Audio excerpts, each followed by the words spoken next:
do it, Paul.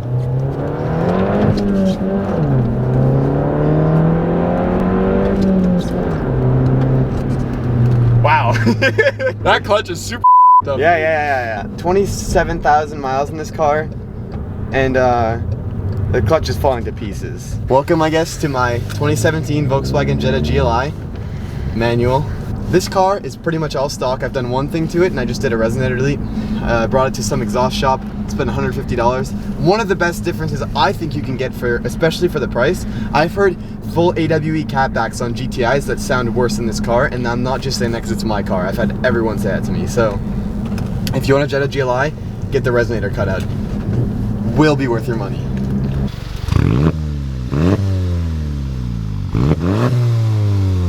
I'm probably gonna shift way too much throughout this video. I do that a lot.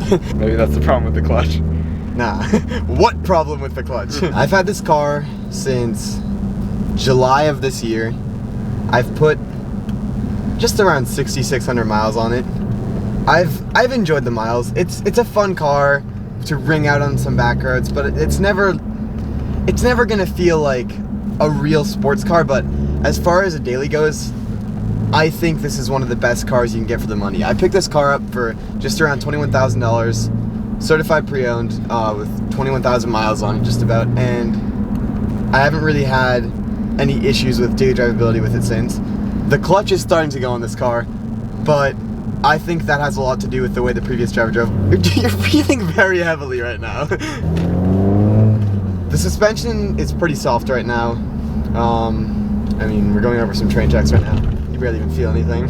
Yeah, it's a soft car. There's a lot of body roll through corners. But really, this car wasn't designed to be driven on a track. It's a daily driver at the end of the day. And I mean, you can still have a lot of fun with this car, as you can tell. I definitely want to get rid of these tires. I need, not all seasons. There's just no grip. I mean, watch this. Traction, traction, traction. Traction, traction, traction. I need better tires. And it's not like that just because it's cold. It's like that in the summer, in the dry. I can spin second with 210 front wheel crank horsepower. You shift so much, dude. I know, I said I would do that. Why do you do that? I don't know. You upshift and then downshift and then upshift. I know, stop! We're not putting that all on the video. So, a lot of you guys on this channel that are frequent watchers might know me as the owner of the gorgeous 2004 Buick Regal. That car was sadly traded in exchange for this car. They had to add money on top of this to get me out of that Buick. I mean, that car was just really priceless. It was immaculate. That thing was gorgeous. Mint condition, priceless car.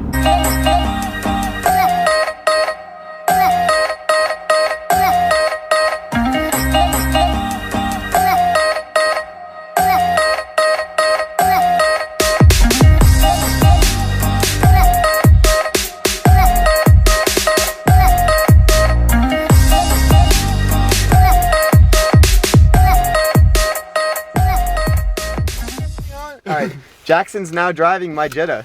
What's up, with the guys? slightly broken clutch, but it's cool. I'm in Will's Jetta. It has a up clutch. The first thing I can say is this manual gearbox is a little disconnected. The interior on this car is super nice.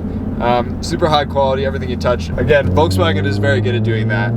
All their interiors are very high quality and at the great. price point. Yeah, at this price point, you're getting very, very, very nice materials. Flat bottom steering wheels, same steering wheel that's in the GTI. This thing's awesome. It definitely doesn't feel like a GTI though. The steering is different, the acceleration is different. It's a heavier car. The GTI feels more connected to the road than this does. The fact that you're able to have pretty decently sized rear seats, a full-size trunk, this is more practical than the GTI. However, I would still prefer GTI over this car. The GLI is a trim of the Jetta, so when you get it, you're gonna get all the options that you would in a fully spec'd out Autobahn GTI.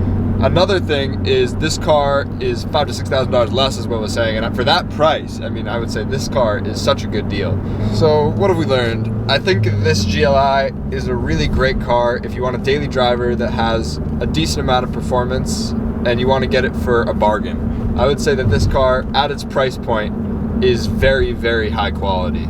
The interior is awesome, and I would also say that the performance in this engine is they're really fun. I mean, this car has decent brakes, pretty fast acceleration. While it might be a little bit numb for road feel, it's kind of just fun. It's a fun car all around. This is also the stupidest thing ever. You twist it and the sunroof opens. And it has like 4 different options of twist. That's horrible, Will.